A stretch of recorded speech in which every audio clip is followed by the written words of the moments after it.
우리 오늘 하나님 말씀 함께 보겠습니다. 우리 함께 나누실 하나님 말씀 출애굽기 14장에 있는 말씀입니다. 출애굽기 14장 10절부터 20절까지의 말씀입니다. 출애굽기 14장 10절부터 20절까지의 말씀, 구약성경 103페이지에 있습니다. 구약성경 103페이지 출애굽기 14장 10절부터 20절까지의 말씀입니다.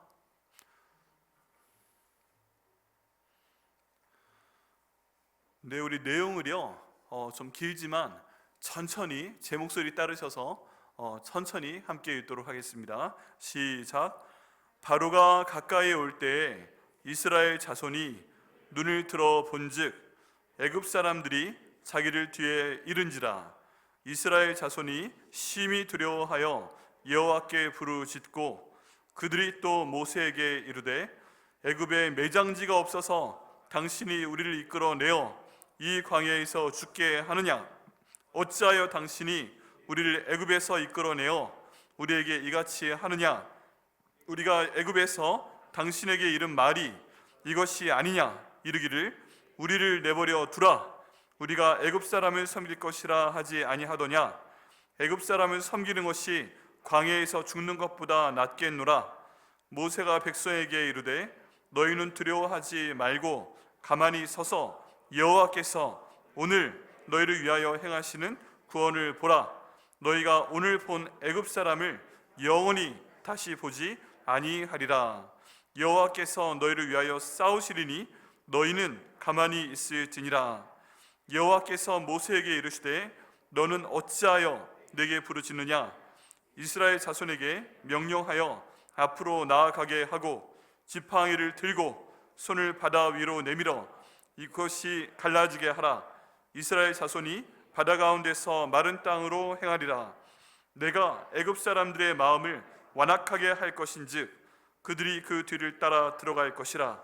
내가 바로와 그의 모든 군대와 그의 병거와 마병으로 말미암아 영광을 얻으리니 내가 바로와 그의 병거와 마병으로 말미암아 영광을 얻을 때야 애굽 사람들이 나를 여호와인 줄 알리라 하시더니 이스라엘 진 앞에 가던 하나님의 사자가 그들의 뒤로 옮겨가매 구름 기둥도 앞에서 그 뒤로 옮겨 애굽 진과 이스라엘 진 사이에 이르러서니 저쪽에는 구름과 흑암이 있고 이쪽에는 밤이 밝음으로 밤새도록 저쪽이 이쪽에 가까이 못하였더라.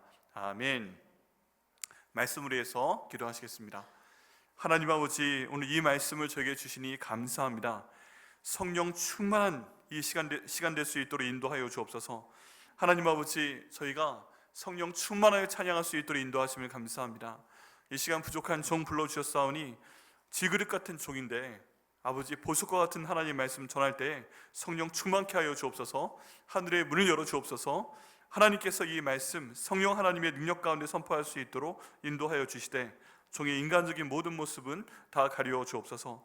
하나님, 저희 귀한 성도를 오늘 금요 성령 집회 가운데 보내셔서 이 말씀 듣게 하심을 감사합니다. 그리스도의 보혈의 능력으로 덮어주셔서 말씀을 듣는 것을 방해하고 이 말씀으로 기도하는 것을 방해하고 이 말씀을 믿는 것을 방해하는 모든 어려움들은 다 이 시간 넘어갈 수 있도록 인도하여 주옵소서. 그 모든 것들을 방해하는 원수 마귀는 이 시간 주님께서 쫓아내 주시옵소서. 하나님, 저희 성도 한 분 한 분의 마음을 열어주시고 이 말씀이 마음에 새겨지게 하시고 이 말씀으로 기도해서 주님 이끄시는 방향으로 앞으로 나아갈 수 있는 우리 성도를 저희 모두가 될 수 있도록 인도하여 주옵소서. 감사드리고 예수님의 이름으로 기도드립니다. 아멘. 자, 오늘 말씀 저희가 앞으로 나가야 된다라는 말씀을 함께 나누도록 하겠습니다. 여러분, 저희도 모르는 사이에 어떤 그 정해진 길을 가야 되는 때가 있어요. 정해진 순간에 정해진 그 길을 가야 되는 때가 있습니다. 그런 때가 뭐가 있을까? 제가 한번 생각을 해봤는데요. 딱 그 순간에 들어가면 이미 늦는 거예요. 어떤 순간이냐 하면, 여러분 놀이동산 다 가보셨나요? 뭐 에버랜드라든지 여러 군데 다 있잖아요. 롯데월드라든지 롯데월드 어드벤처, 에버랜드 이런 데 가시면 거기에 항상 빙글빙글 도는 무서운 거 타는 거 있습니다. 네, 보통 예전에는 청룡열차라고 그랬고 외국에서는 프렌치 레볼루션 이런 이름을 씁니다. 그래서 그게 일종의 공중을 날아다니는 열차이잖아요. 네, 타보셨어요? 타보신 분 손 들어보세요. 다 타보셨어요? 안 타보신 분? 난 그거 절대 안 타봤다. 무서워서 못 탔다. 네, 좋습니다. 네. 그런데요, 이게 만약에 내가 한번 타봐야지 어물쩡 하고 있는데 나랑 같이 온 사람이 이거 타야 되는 거야, 뭐 에버랜드 왔으면 이거 타야지, 여기 롯데월드 왔으면 이거 타야지 하고 잡아가지고 줄 설 때까지는 괜찮았어요. 위에서 막 윙 지나갈 때 무서웠어요. 이거 탈까 말까 고민을 합니다. 막 떨고 있습니다. 그런데 이거 지금 안 탄다고 하면 괜히 창피하겠지, 쪽팔리겠지, 이거 한번 타야지. 정말 타기 싫은데, 정말 타기 싫은데 근데 거의 끝까지 갔습니다. 아직 늦지 않았어요. 지금도 빠져나갈 수 있어요. 그런데 만약에 조금 더 고민하는 사이에 빨리 와! 그래서 끌은 다음에 쫙 옆자리에 2명씩부터 앉잖아요. 한 사람 앉고 그 옆에 앉고 그 다음에 위에서 안전바 딱 내려오는 순간은 이미 늦은 거예요. 끝난 거예요. 만약에 내리려면 그 전에 내렸어야 돼요. 이게 딱 내려왔는데 그제서야 앞으로 쭉 올라가면서 지금 출발하는데 으악, 나 이거 못하겠어요, 나 내려주세요 막 이러면 그 얘기를 듣고 이게 서요 안 서요? 그때는 안 서요. 그때는 안 서요. 그때는 안 서요. 그때는 안 서고 이제 저 앞에 맨 앞에 타고 있는 사람은 바로 떨어지는 게 보이고 뒤에 있는 사람들은 슉 넘어가는 게 보이죠. 쭉 올라갔다 갑자기 훅 떨어지기 시작하잖아요. 그 순간쯤 되면은 그 길을 따라가게 돼 있습니다. 근데 어쩔 수 없는 상황이에요. 자리에 앉았어요. 안전바 내려왔어요. 내가 아무리 내려달라고 해도 이게 안 돼요. 안 돼. 그 길을 따라서 가게 됩니다. 그래서 나도 모르는 사이에 엄청난 일이 벌어지는 것을 눈을 뜬 분은 볼 수 있어요. 이게 지금 어떻게 되는 거야, 막 겁나기는 하는데 담력이 높으신 분들은 그래도 눈을 뜨고 보는 경우가 있잖아요. 내가 눈을 뜨고 보겠어 하고 보는 분들이 있어요. 이렇게 눈 안 감겠다고 이거 약속하고 타는 사람도 있어요. 그걸 타서 빙글 돕니다. 세상에 한 바퀴 돌죠. 한 바퀴 돌고 그 원심력을 가지고 한 바퀴 또 돌고 그 다음 갑자기 거꾸로 매달리게 하고 막 이런 식으로 위아래 정신없이 끝나고 지나가다 갑자기 짜잔 선 다음에 끝나게 됩니다. 그때쯤 되면 우와 하고 정신이 하나도 없죠. 머리에 쥐가 나고 온몸에 쥐가 나는 것 같습니다. 정신없는 순간이에요. 어떤 분이 이걸 눈을 뜨고 보고 어떤 분은 눈을 꽉 감고서 고개를 딱 숙이고 하나도 못 봐요. 근데 내가 눈 감는다고 그 기차가 멈춰요? 그거 아니죠.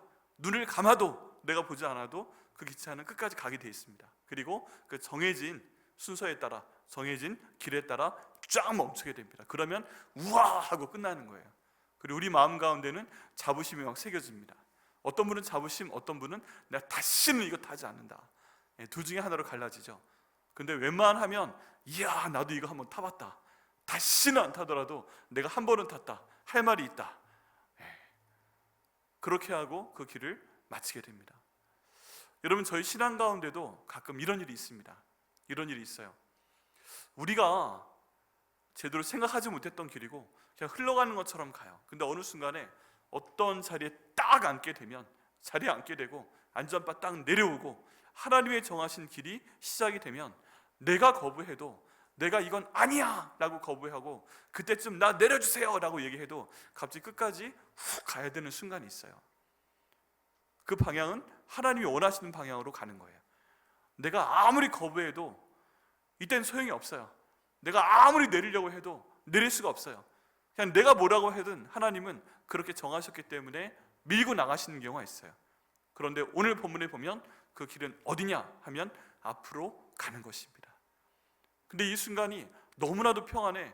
그래서 마음도 평안하고 눈으로 보기도 기쁘고 귀로 듣는 소리도 아름답고 막 모든 사람들 웃으면서 가는 그 길이 아니라 정말 극심한 고통 가운데 있을 때, 절망 가운데 있을 때, 도저히 앞이 보이지 않을 때, 나는 그냥 주저앉고 싶을 때, 나는 그냥 이 자리에서 다 끝내고 포기하고 싶을 때, 난 뒤로 그냥 돌아가고 싶을 때, 그런 순간이라도 하나님이 앞으로 나가라 라고 말씀하시면 내가 눈을 뜨고 있건 내가 눈을 감고 있건 하나님의 뜻대로 쭉 보내시는 때가 있습니다. 인생에 그런 때가 있습니다. 그런 때가 있을 때 우리는 어떻게 해야 될까요? 오늘 말씀을 통해서 어떻게 하면 될지 그런 내용을 한번 보도록 하겠습니다. 자, 오늘 출애굽기 14장 말씀, 출애굽을 해서 홍해를 건너가는 내용입니다. 홍해를 건너가는 내용이에요. 이 전까지 엄청난 일들이 많이 있었죠. 하나님께서 모세를 택하셔서 40년은 이집트의 왕자로, 40년 동안은 광야에서 양치는 사람으로, 40년 동안은 지금 출애굽을 인도하는 이 지도자로 세우셨습니다. 그리고 이 사람을 다시 이집트로 보내서 그 애굽 왕하고 대면을 시킵니다. 여러분, 이게 참 하나님의 섭리인데요. 여러분 같으면, 여러분이 이집트의 왕인데, 한 나라의 가장 큰 그 대통령 왕인데, 그냥 저기 사막에서 한 40년 정도 있었던 양치기가 와서 만나달라고 한다고 만나주겠어요? 만나주시겠어요? 갑자기 양치기가, 우리 지금 청와대가 아니죠, 하여간 대통령 계시는 곳 앞에 가서 막 문을 두드리면서 나 대통령 좀 만나게 해달라고, 시골에서 이 양 키우시던 분이 와가지고 만나게 해달라고 하면 만나줘요? 거기까지 못 갑니다. 그죠? 네, 앞에서 막힙니다. 그런 상황인데 성경에 보면 신기한 게 있죠. 이 모세가 바로왕과 대면을 합니다. 왜 그런 일이 벌어졌는가? 여기 있는 이 애굽의 왕 바라오는 이 어렸을 때 모세와 같이 컸던 왕자인 거예요. 왕자인 거예요. 여러분, 참 재밌게도 그 당시에 모세라는 이름은 여러 개가 있었습니다. 특별히 이 모든 이집트의 세계 가운데서 왕의 후계자를 지칭하는 표현 중에 하나가 모세였어요. 그래서 여기 있는 모세도 그 모세, 물에서 건진 자이기 때문에 모세라는 표현을 쓴다는 것도 있지만, 이집트 왕의 후계자이기 때문에 모세라는 이름을 부여하기도 합니다. 그래서 이 사람도 모세였고, 사실은 황태자인 그 바로 왕이 되기 전에 단계에 있는 모든 종류의 왕자를 다 모세라고 부르기도 했어요. 그래서 같이 자랐던 사이인 것입니다. 그 중에 한 명이 지금 여기 있는 바로 왕이 되어 있는 것이고, 그 중에 한 명이 이 모세가 40년 동안 양을 치다가 이 바로 앞에 서 있는 그런 상황입니다. 그리고 하나님 말씀을 전하지요. 내 백성을 보내라. 드디어 때가 되었다. 내가 이 사람들 너희 영원한 노예로 준 거 아니야. 430년만 딱 있게 했다가 내가 아브라함한테 준 내 민족을 저 하늘의 별처럼 많게 하겠다. 이 약속을 지키기 위해서, 이 백성을 불리기 위해서 그냥 너희한테 430년 동안 온실 가운데 맡겨둔 거야. 이제 가야 돼. 가나안 땅으로 가야 돼. 내 백성을 그러니까 보내라 라고 명령을 하는데, 하나님이 이 바로의 마음을 아주 완악하게 하셔서, 단단하게 하셔서 이 내용을 듣지 않죠. 그래서 10가지 재앙을 주십니다. 피개, 이파, 악독음의 흑장, 이렇게 외우는데요. 10가지 재앙을 주시고, 이 마지막 재앙, 장자의 죽음이 딱 끝난 다음에 애굽 왕이 완전히 미쳐버립니다. 그래서 이 사람들 데리고 있으면 우리 아들들이 다 죽었는데 우리가 다 죽을 수도 있겠다 해서, 야 모세 나가 이렇게 내보내게 되고, 그리고 이스라엘 백성들은 그 전날 밤에 다 떠날 준비를 하고 있다가 이제 바로왕이 명령을 하니까 떠나게 됩니다.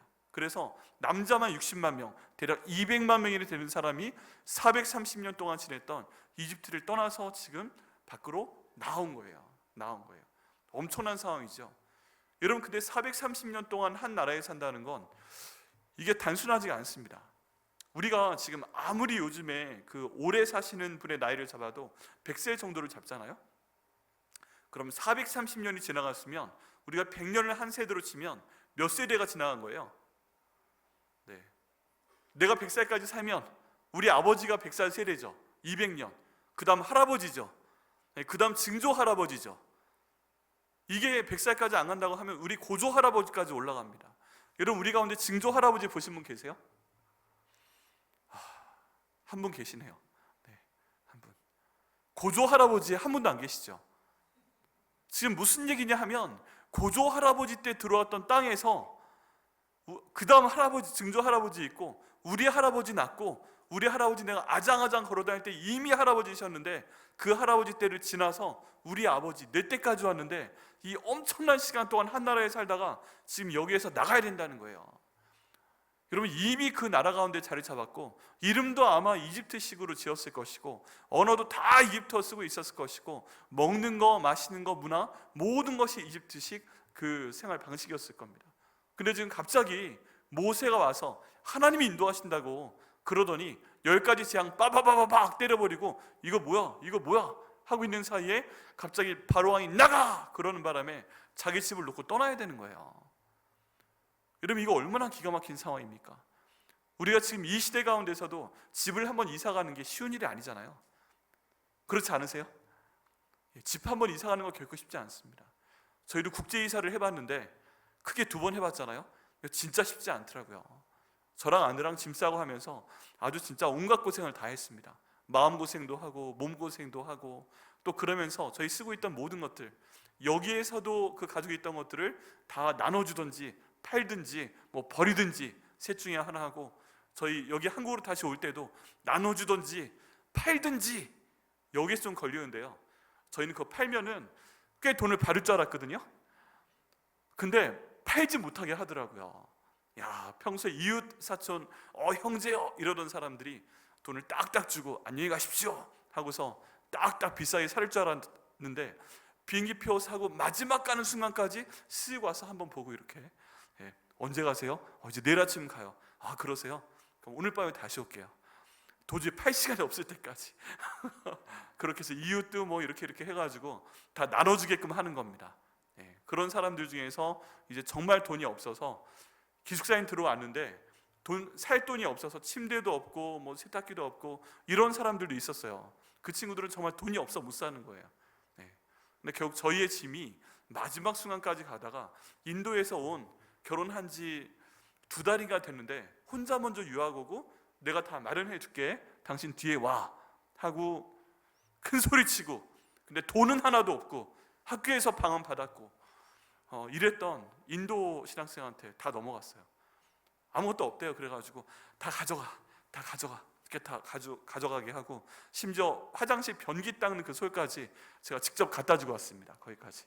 그래서 주여 저에게 거저주셨사오니 이거 쓰시옵소서. 그 친구가 너무 막 눈물을 흘리며 기뻐하는 거예요. 신혼부부인데 이제 내 아내가 와야 될 텐데 침대가 없었는데 이렇게 좋은 침대를 주셔서 감사하다고. 제 아내가 친절하게 다 알려줬어요. 저기 가면 커버 있는데 그거 해가지고 사서 이렇게 살면 된다고. 너무너무 그분은 또 하나님의 은혜로 그걸 받았고 저희는 그걸 드리고 일로 오게 됐고.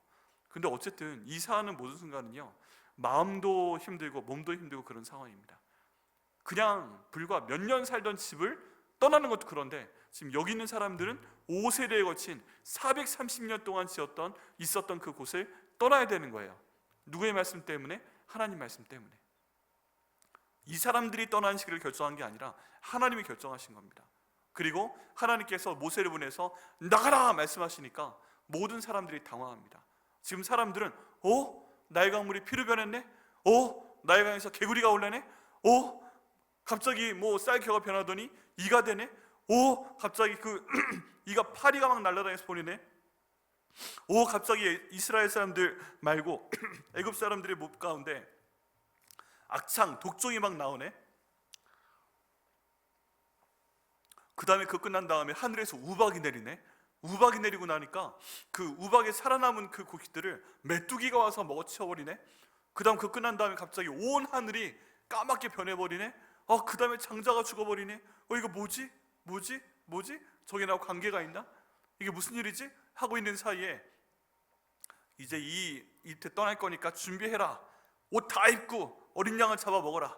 문인방과 좌우설지에 어린 양이 피를 발라라. 왜 이렇게 하는 거야? 왜 이렇게 하는 거야? 그러던 와중에 나가라 하는 바람에 다 떠나 나온 겁니다. 여러분, 이 가운데는요, 정신이 있는 사람도 없는데 대부분 없습니다. 영적인 대탈출이 벌어지는 거예요. 여러분, 이런 순간이 저 인생 가운데로 생깁니다. 어떤 순간일까요? 개인적으로 볼 때는 예수님을 나의 구주로 영접하는 순간 그렇게 됩니다. 그 전에 내 마음대로 살았어요. 내가 주인이었어요. 그냥 내가 생각하고 내가 말하고 내 좋은 대로 모든 것을 합니다. 행동을 합니다. 그런 상황이었는데 정말 누군가 나한테 전도를 해서 끌려와서 우리 백현목교회 와서 예수님 믿게 됐든, 아니면 길거리 전도하다가 노방전도 가운데 예수님 믿게 되건, 아니면 그냥 유튜브에서 너무 힘들어가지고 설교를 듣다가 이렇게 믿게 되건, 어쨌든 믿는 순간 우리는 고백하게 됩니다. 예수님께서 나를 위해 죽으신 것과 예수님께서 부활하신 것과 예수님이 나의 주인 되신 것을 내가 믿습니다라고 고백하는 순간 갑자기 나는 영적으로 확 이사를 가게 되는 거예요. 이사를 가게 되는 거예요. 어디에서요? 이 세상 가운데서 내가 주인 된 삶에서 예수님께서 주인 된 삶으로 갑자기 삶의 주인이 확 바뀌어버려요. 그런 다음에 여러분, 좋은 일이 벌어지던가요? 안 그렇습니다. 처음엔 좀 평안하고 좋은 것 같은데 그 다음부터 갑자기 막 충돌이 시작이 됩니다. 난 이거 하고 싶은데 주님께서 하지 말라고 하시네. 난 이거 하고 싶은데 갑자기 힘들어지네. 그전엔 굉장히 술이 좋았는데 어느 순간에 술이 싫어지네. 그전에 담배가 되게 좋았는데 갑자기 이거 하니까 막 입맛이 써지네. 그전에는 보통 가지 말라고 하지만 나는 가면 좋아했던 곳, 이런 거 가면 좋았는데 마침 갔는데 경찰한테 걸렸네. 뭐 이런 것들이 막 벌어지면서 갑자기 삶이 막 무너지기 시작하는 거예요. 내가 왜 이러지? 예수 믿은 것밖에 없는데 왜 이렇게 갑자기 문제가 생기는 거야? 왜 이렇게 펑펑펑펑펑 터지는 거야? 그런데 내가 좋아하는 거 다 끊어버리게 만들고 오직 주만 바라볼 수밖에 없는 그런 상황으로 만드시는 겁니다. 그 전에 내가 좋아하던 거, 내가 자랑하던 거, 내가 사랑하던 사람들 다 끊어버리더니 어느 순간에 보니까 내 옆에는 예수 믿는 사람밖에 안 보이고, 어느 순간에 내 옆에는 갑자기 목사님이 갑자기 전화 와서 얘기하자고 그러고 밥 먹자고, 어느 순간에 내 옆에는 갑자기 교회에서 청소하자고 막 부르고, 막 목장 모임 하자고 부르고, 날씨 좋은데 단풍 구경도 나 혼자 가고 싶은데 같이 가자고 막 부르고, 막 이런 사람들이 주변에 있게 되는 거예요.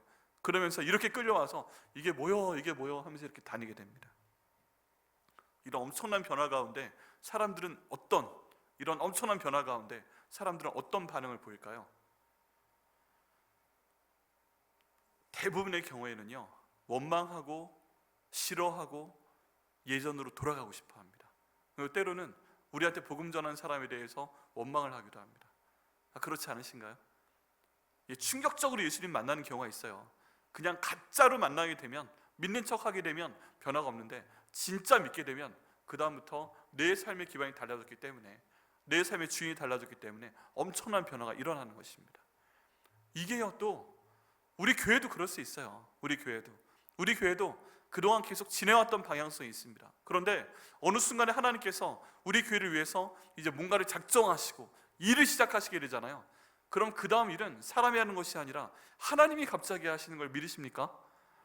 네, 하나님께서 어떤 교회를 들어서 쓰시고 그 교회를 통해서 영광을 받으시고자 할 때는 갑자기 교회에 말도 안 되는 일이 벌어집니다. 사람이 하는 일이 아니라 하나님이 하시는 일이 벌어집니다. 모든 사람들은 그거 보면서 당황을 하게 됩니다. 이건 우리가 그동안 신앙생활 해왔던 게 아닌데, 이건 우리가 그동안 왔던 방향성이 아닌데, 이게 왜 이렇게 갑자기 변화가 많은 거지? 그리고 거기에는 반드시 거기에 거부감이 생겨요. 신앙생활에 대해서도 그렇고, 또 어떤 교회의 변화에서도 그렇고, 가정의 변화도 마찬가지입니다. 가정 가운데 있었던 한 분이 진짜 예수 믿고 변화가 되어가지고 갑자기 가정에 있었던 모든 걸 뜯어고치기 시작한다? 그러면 그 가정도 엄청난 변화가 있습니다. 모든 사람들이 당황을 합니다. 오늘 본문에 보면 그런 말씀들이 나옵니다. 자, 여기 볼 때 10절 말씀에 보니까 이스라엘 백성들이 봅니다. 바로가 다가올 때, 바로가 가까이 올 때 바로 혼자 오는 것이 아니라 이제 막 그 군대를 데리고 정신을 차린 거죠. 이스라엘 백성들이 나갔어? 저것을 내보내면 안 되지. 가서 다 잡아와. 안 오려고 하면 다 죽여버려. 이런 심정으로 지금 나가는 겁니다. 누가? 전에도 말씀드렸지만 장자를 잃어버린 사람들이. 여러분, 아들을 잃어버린 아빠들이 얼마나 무섭겠어요. 눈에 뵈는 게 없습니다. 바로가 그 사람들 데리고 가까이 오는 것입니다. 그런데 이때 이스라엘 백성들이 눈을 들어본즉 이런 사람들이, 바로의 군대들이 자기의 뒤에 이른지라. 그리고 이스라엘 백성들이 심히 두려워합니다. 지금 이건 당연한 거예요.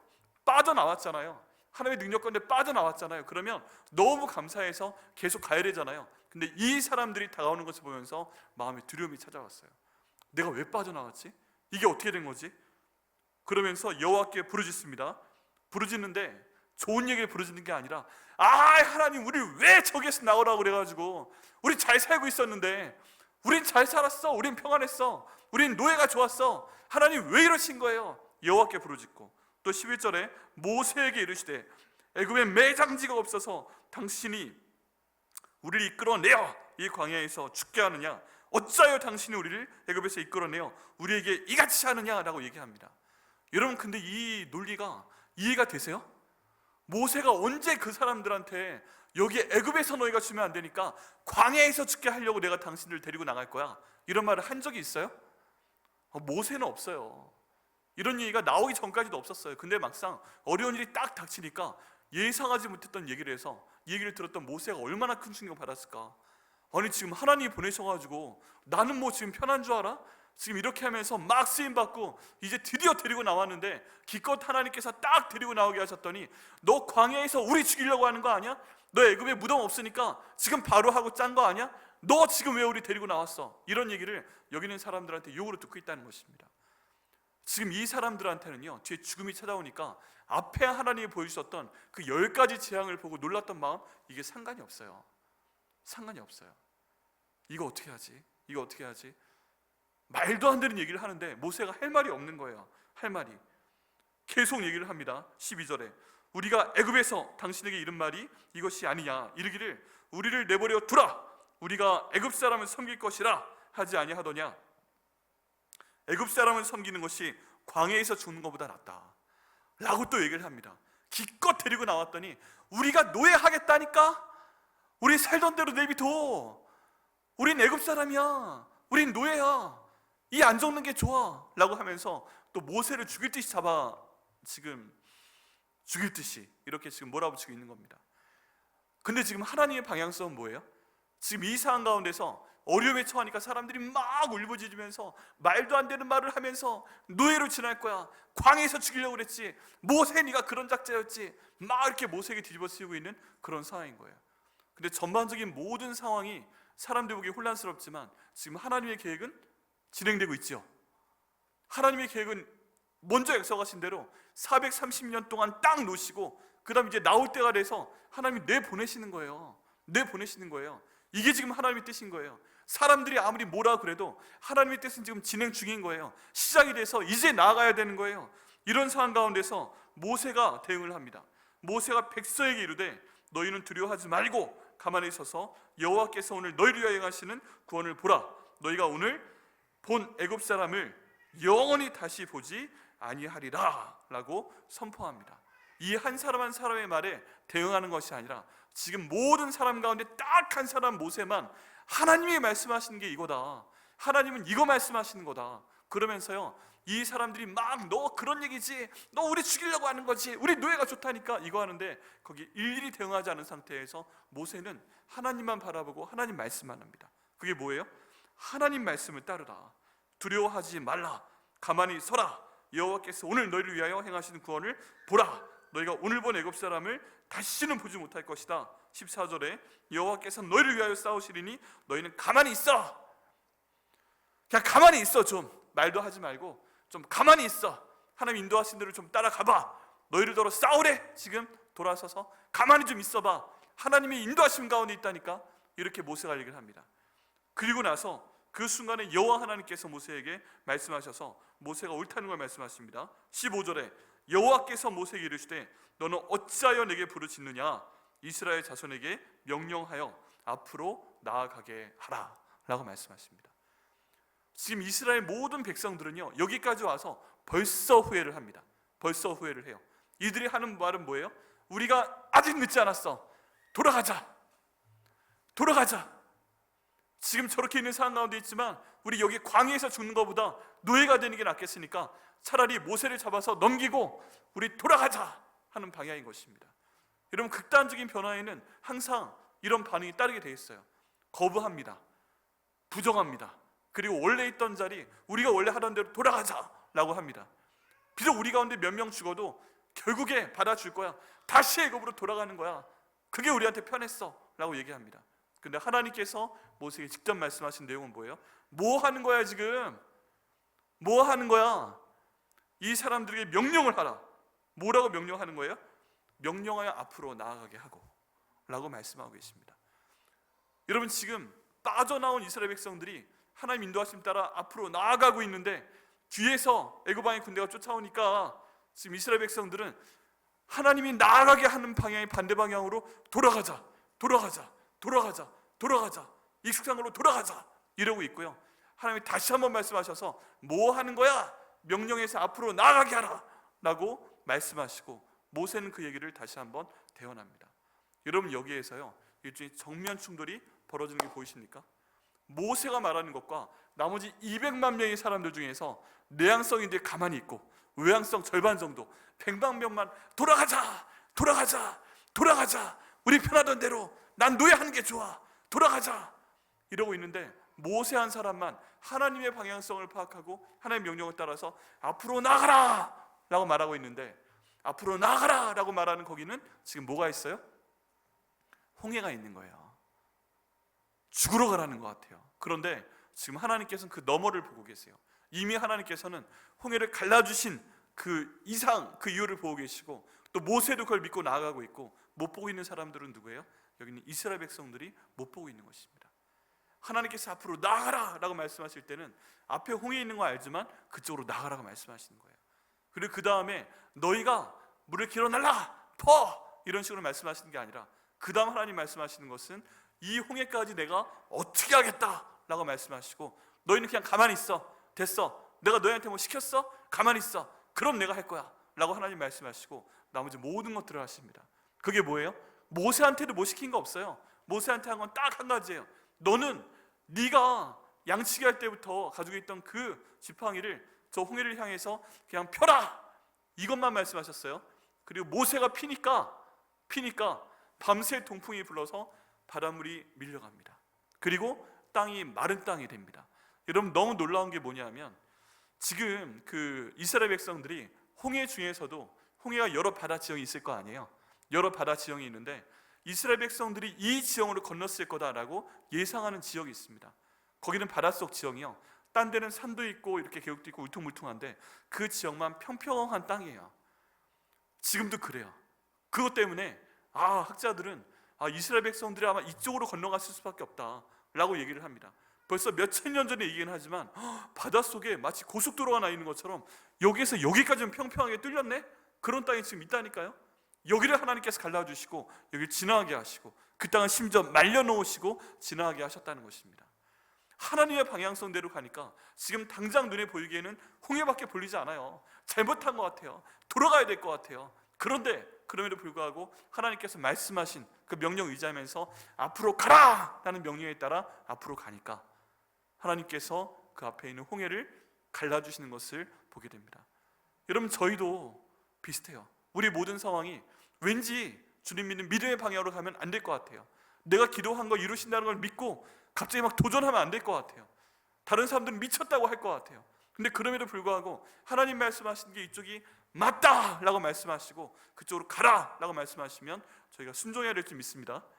하나님은요, 무엇을 하실 때 뒤로 물러서라고 말씀하신 적이 없어요. 그냥 그 자리에 있으면 오히려 죽는 거예요. 둘 중에 하나예요. 하나님 말씀을 믿고 듣고 앞으로 나가라 라고 말씀하셨는데, 설령 거기에 홍해가 있다 할지라도 하나님 나가라고 말씀하셨으니까 난 나가겠습니다 하고 밀고 나가면 하나님께서 그 홍해를 갈라주실 거 믿습니다. 내 개인적으로도 그럴 줄 믿고, 우리 가정 가운데도 그럴 줄 믿고, 우리 백향목교회도 그럴 줄 믿습니다. 근데 만약에 그 명령에 불순종하고 나 이 자리에 있을게요, 나 이 자리에 있을 거야, 또는 나 돌아갈 거야, 우리 하나님의 명령은요, 앞으로 가라는 거면 가야죠. 그 자리에 있어도 죽는 것이고 돌아가도 죽는 것이고 똑같다는 것입니다. 그리고 지금 이 백성들은 이미 하나님의 뜻 가운데 나왔기 때문에 돌아갈 수 없는 상황이에요. 죽느냐 삭느냐는 그런 상황인 것입니다. 빠져나갈 수 없어요. 그러면 순종하는 것밖에 없습니다. 그런데 이 가운데 저는 생각해 봅니다. 여기 보면 이스라엘 자손이 이르되 너 우리 죽이려고 불렀지, 이스라엘 자손이 이르되 우린 노예하는 게 좋다라고 말했을 때 과연 200만 명의 이 이스라엘 자손 가운데서 몇 명이나 그런 소리 질렀을까? 200만 명이 전부 다? 아니면 그 중에 절반 100만 명? 아니면 그 중에 10분의 1, 한 20만 명? 어쨌든 그런 소리 나오고 있는데 몇 명이 됐던 간에 상관이 없다. 결국 하나님의 뜻이라면 그 길로 가야 되는 것이 맞는 줄 믿습니다. 그러면요, 저희는 하나님의 뜻을 알아야 됩니다. 하나님의 뜻, 나를 향한 하나님의 뜻, 내가 어느 방향으로 가기를 원하시는가. 내가 진짜 그거 하기 싫은데 하나님이 나를 이쪽으로 가게 하시면 아멘, 주님 제가 가겠습니다 하고 가야 될 줄 믿습니다. 우리 가족한테 이쪽으로 가라 라고 말씀하시면 비록 내가 손해보는 것 같아도 이전 개편에도 가야 되는 줄 믿습니다. 우리 백향목교회도 이쪽으로 가라 하고 인도하셔서 막 끌고 나가시면 내가 비록 싫어도 아멘 하고 응답하고 그 다음 가야 되는 줄 믿습니다. 그때요, 그럼 하나님의 기적을 반드시 저희가 보게 됩니다. 밤새 동풍이 불 것이고요, 바다에 길이 날 것이고요, 그 길이 또 바람 때문에 말라버릴 것이고요, 거기에 지나가게 될 것이고요, 그리고 쭉 지나갔을 때 애굽왕의 군대까지 이야 우리도 건너가자 하고 들어왔을 때 하나님이 그 사람들이 가운데 들어왔을 때 물을 확 덮여버리셔서 아예 그 따라오는 적군의 전체를 완전히 바다에 수상시켜버리시는 그런 기적도 보게 하실 것을 믿습니다. 이거 내가 하는 거예요? 하나님이 하는 거예요? 하나님이 하는 겁니다. 결국 앞에 이 백성들이 걱정했던 거 있잖아요. 우리가 이러다 다 광야에서 죽는다, 우리가 이러다가 다 노예로 되는 게 낫다, 이런 말을 하고 있을 때 하나님께서 모든 문제의 근원을 바닷속에 묻어버리시는 것을 볼 수가 있습니다. 그러면서 하나님이 한 가지를 지키시는 거예요. 그게 뭐예요? 너희는 앞으로 나아가라 라는 말씀을 하나님께서 우리 가운데 이루어 주시고 우리로 하여금 가게 하시고 그 결론을 내게 하시는 것을 저희가 보게 됩니다. 여러분, 그러면요, 저희는 하나님이 내게 어느 방향으로 가라고 말씀하시나 이것을 파악해야 됩니다. 하나님, 제가 어느 방향으로 나아가야 될까요? 우리가 결정의 순간 가운데 하나님, 내가 나가야 되는 거예요? 아니면 여기 머물러 있어야 되는 거예요? 아니면 돌아가는 거예요? 하고 기도할 때 우리 하나님 답변하실 겁니다. 앞으로 나아가라. 근데 저쪽으로 가라 라고 했는데 거기가 젖과 꿀이 흐르는 땅이 아니라 죽음의 바다일지라도 주께서 가라 하실 때 순종하고 가면 하나님께서 그 바다를 생명의 바다로 갈라주실 걸 믿습니다. 여러분, 저희가 있는 모든 고난이 마찬가지입니다. 어떤 경우에는 저희가 꽃길만 걸을 수 없잖아요. 그럼 고난의 길을 하나님께서 보여주시고 이거 가라 라고 말씀하실 때 우리가 순종하면 그 길을 가르시는 하나님의 역사를 우리에게 체험하실 걸 믿습니다. 이런 홍해가요, 이런 바다가요, 이런 죽음의 길이 내 개인의 건강에 대한 것일지라도, 내 어떤 물질에 대한 것일지라도, 우리 미래에 대한 것일지라도 이쪽으로 가면 내가 손해보는 것 같은데 여기가 좋사오니 비록 그렇게 생각하고 싶어도 주님께서 가라 하시면 아멘 하고 순종하시고 그 복을 받으시는 저 여러분 되시기를 예수님의 이름으로 축복합니다. 여기에 순종하게 되니까 이스라엘 백성들이 걱정하던 사실을 하나님께서 알아서 막아주십니다. 오늘 뒤쪽의 내용을 보게 되면 하나님께서 이스라엘 가운데 불기둥과 구름기둥을 두셨어요. 하나님의 사자가 앞서 나갈 때 그 앞에 구름기둥이 있었습니다. 그런데 하나님께서 말씀하시니까 20절 말씀에 보면 애굽의 진과 이스라엘 진 사이에 하나님의 사자가 섭니다. 그러니까 구름기둥이 두 사이를 가로막고 이쪽에는 밤이 있고 저쪽에는 빛이 있고 하면서 이 구름기둥이 애굽 왕의 군대가 이스라엘 백성들을 따라오지 못하게 차단하는 것을 볼 수가 있습니다. 이것도 사람이 하는 게 아니죠. 하나님이 하시는 거죠. 이런 지략이 없죠. 그런데 모든 것들을 아시는 하나님께서 앞으로 나아가라 라고 말씀하셨을 때 아멘 하고 순종하며 나아가려고 하니까 사람들이 순종이 안 돼서 아멘이 아니라 노맨 그러면서 막 거부하려고 해도 하나님께서 끌고 나가시는 모임 가운데 있으니까 이렇게 끌려가니까 하나님께 그 사람을 도우시기 위해서 구름기둥을 보내서 하나님의 사자를 통해서 뒤에 있는 재앙이, 어두움이, 죽이려는 살인자들이, 이 죽음의 군대가 이스라엘 백성들을 따라오지 못하게 하는 이 섭리를 볼 수가 있습니다. 말도 안 되죠. 지금 뒤에 있는 애굽 왕의 군대는 철병거를 몰고서 죽이려고 오고 있는데 지금 걸어가고 있는 이스라엘 백성들을 따라잡지 못하는 거예요. 구름기둥으로 인해서 하나님이 그런 기적을 베푸십니다.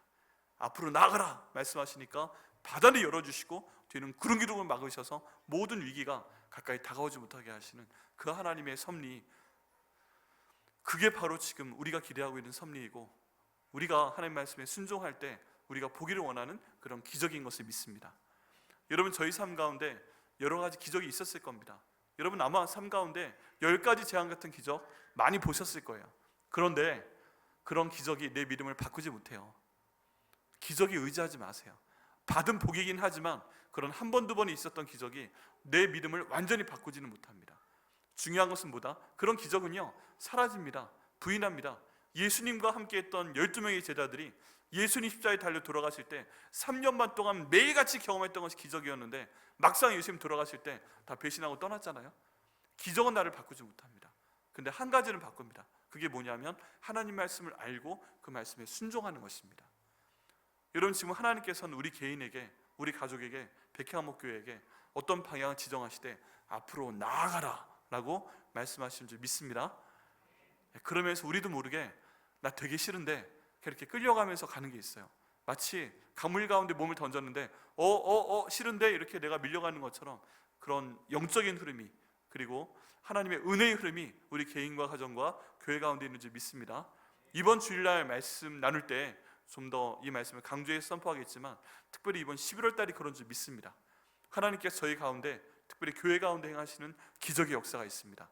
그럴 때 하나님 앞으로 나아가라 라고 말씀하시는데 저희 모두 아멘으로 화답하고 순종을 해서 하나님께서 정말 우리 교회 가득 채우시고 우리 교회 헌당하게 하시고 우리 교회를 통해서 놀라운 예루살렘과 온 유대와 사마리아 땅끝까지, 우리 여기 용인과 우리 경기도와 우리나라와 온 세계까지 하나님의 일을 우리 백향 목회를 통해서, 그 안에 있는 나를 통해서 이루실 것을 믿습니다 하고 나갈 때 그 일을 이루실 줄 믿습니다.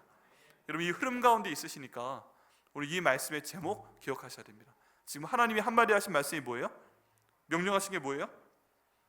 이스라엘 자손에게 명령하여 앞으로 나아가게 하고 라고 말씀하고 있습니다. 하나님, 저희가 나아갈 방향 알려주옵소서, 보여주옵소서. 불안해 보여도, 위기인 것 같아도, 내가 죽을 것 같아도 하나님 그 길 갈 수 있도록 인도하여 주옵소서. 제가 믿음으로 기도하고 나갈 때 하나님 이 모든 복을 저에게 허락하여 주옵소서. 기도하시고 응답 받으시는 저 여러분 되시기를 예수님의 이름으로 축원합니다.